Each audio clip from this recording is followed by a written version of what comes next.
আসসালামু আলাইকুম। আজকে আপনাদের সামনেতে নিয়ে আসলাম বিমান বাংলাদেশ এয়ারলাইন্সের বিশাল বড় নিয়োগ বিজ্ঞপ্তি। এখানে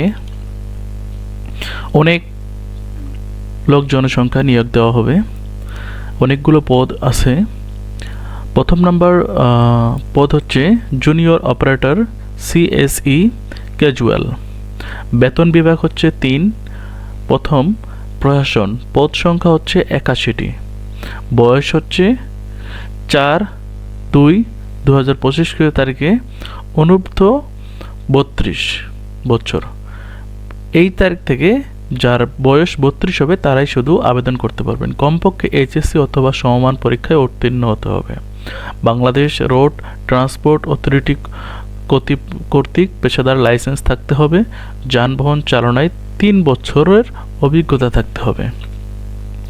এরপরে হচ্ছে জুনিয়র মেকানিক সিএসই। বেতন বিভাগ হচ্ছে ৩। প্রশাসন, বেতন স্কেল হচ্ছে ১১,০০০ থেকে ২৬,৫৯০ টাকা পর্যন্ত। পদ সংখ্যা হচ্ছে ৪১টি, এটারও ৩২ বছর।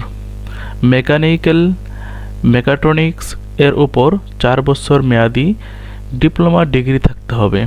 এসএসসি অথবা সমমান পরীক্ষায় জিপিএ 3.05 মধ্যে থাকতে হবে। অর্থাৎ 3 পয়েন্টের নিচে যারা পাবেন, যাদের পরীক্ষায় নাম্বার থাকবে, তারা এই সার্কুলারে আবেদন করতে পারবে না। ও লেভেল গড়ে যে কোনো 5টি বিষয়ে ন্যূনতম সি এবং ডিপ্লোমাতে 2.8, ডিপ্লোমাতে নিম্ন নাম্বার থাকতে হবে 2.8 এর মধ্যে থাকতে হবে। কম্পিউটার চালনায় জ্ঞান অবশ্যই থাকতে হবে। বিদেশি শিক্ষা প্রতিষ্ঠান হতে অর্জিত শিক্ষা ডিগ্রি অথবা অন্যান্য কোনো ডিগ্রি যা নিয়োগ বিজ্ঞপ্তিতে উল্লেখ নেই, সেই সব ক্ষেত্রে দেশীয় সংশ্লিষ্ট শিক্ষা বোর্ড বিদ্যালয় মঞ্জুরি কমিশন কর্তৃক ইস্যুকৃত সমান সার্টিফিকেট ইকুইভ্যালেন্স সার্টিফিকেট অনুযায়ী ডিগ্রি ফলাফলের তথ্য প্রদান করতে হবে। জিইডি ডিগ্রি গ্রহণযোগ্য নয়। এরপরে হচ্ছে জুনিয়র ইলেকট্রিশিয়ান জিএসই। বেতন ৩। প্রশাসন, বেতন স্কেল ১১,০০০ থেকে ২৬,৫৯০ টাকা পর্যন্ত। পদ সংখ্যা ৩০ জন। বয়স ১ ইলেকট্রিক্যাল, ইলেকট্রনিক্স, পাওয়ার মেকাট্রনিক্স এর উপর ৪ বছর মেয়াদি ডিপ্লোমা ডিগ্রি থাকতে হবে। এসএসসি অথবা সমমান পরীক্ষায় জিপিএ 3.0 এর মধ্যে থাকতে হবে ও লেভেলে গড়ে যে কোনো 5টি বিষয়ে ন্যূনতম সি এবং ডিপ্লোমাতে 2.8 এর মধ্যে থাকতে হবে। কম্পিউটার চালনায় জ্ঞান অবশ্যই থাকতে হবে। বিদেশি এইটার সাথে এই ডিগ্রি সেম। এই পদে বয়স সীমা এই থেকে 18 বছর এবং সর্বোচ্চ 32। 18 থেকে শুরু হবে 32 পর্যন্ত যাদের বয়স, তারা 18 থেকে 32-এর মধ্যে যাদের বয়স, তারাই এইটাতে আবেদন করতে পারবে। এসএসসি পাশের সনদপত্রের ভিত্তিতে বয়স নির্ধারিত হবে। যদি আপনার ভোটার আইডি কার্ডে এক বয়স থাকে আর সার্টিফিকেট আর বয়স থাকে, তাহলে আপনার সার্টিফিকেটের বয়সেই ধরা হবে, অন্য কোনো বয়স না। বয়স প্রমাণের ক্ষেত্রে এফিডেভিট গ্রহণযোগ্য নয়। আপনার যদি কোনো বয়স যদি কম থাকে আর আপনি যদি সেটাকে এফিডেভিট নিয়ে আসেন, যেটা কোড এফিডেভিট বলে, সেটা নিয়ে আসেন, তাহলে সেটা গ্রহণযোগ্য হবে না। আপনার এসএসসি সার্টিফিকেটে যে বয়স থাকবে সেটাই গ্রহণযোগ্য বলে ধরা হবে। ক্রমিক নং 1 বর্ধিত নির্ধারিত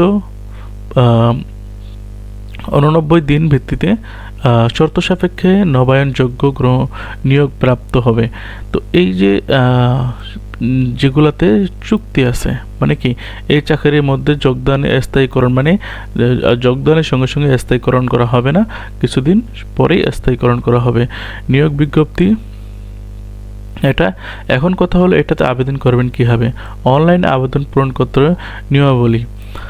পরীক্ষায় অংশগ্রহণ ইচ্ছুক যারা, তারা এই যে ওয়েবসাইটটা আমি মার্ক করে দেখিয়ে দিই, এই যে ওয়েবসাইটটা, এই ওয়েবসাইটে গিয়ে আবেদন করতে হবে আপনাকে। এই ওয়েবসাইটে গিয়ে আবেদন করতে হবে। তো এই ওয়েবসাইটে গিয়ে অনলাইনে আবেদন করতে হবে। অনলাইনে ফর্ম পূরণ করে আবেদন করতে হবে। যদি আপনি অফলাইনে ফর্ম প্রেরণ করেন তাহলে কোনোভাবেই গ্রহণযোগ্য হবে না। তাই আপনাকে অনলাইনেই আবেদন করতে হবে। যদি কেউ আবেদন করতে না পারেন তাহলে আমাদেরকে জানাবেন, আমরা আবেদন করে দেব। তবে আবেদন করার ক্ষেত্রে যে ফিটা জমা দিতে হবে সেইটা আমাদেরকে দিতে হবে, তাহলে আমরা আবেদন করে দেব। আবেদনের শেষ তারিখ হচ্ছে 5/3/2025, 5/3/2025 বিকাল 5টা পর্যন্ত।